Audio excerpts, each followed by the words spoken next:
சபாநாயகர் பார்த்து நான் சொல்கிறேன் சார். இந்த எதிர்கட்சியில் உட்காந்துருக்குங்க தேவையில்லாமல் நான் பட்ஜெட் வாசிக்கும் போது நான் இந்த உருவ கேலி பண்ணுறது சார். என் தமிழ் சரியில்லை சார். நான் 35 வருஷம் டீச்சிங் லைனில் இருக்கேன்.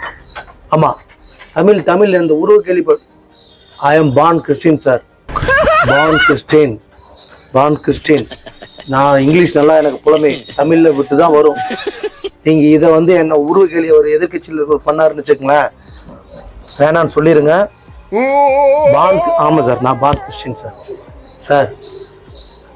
ஆமாம், மனுஷனாக தான் பிறப்போம், ஆனால் நான் பார்ன் கிறிஸ்டினாவே பிறந்துட்டேன். ஆமாம் சார், என்னை உருவ கேலி இதுக்கு பண்ணுறாரு.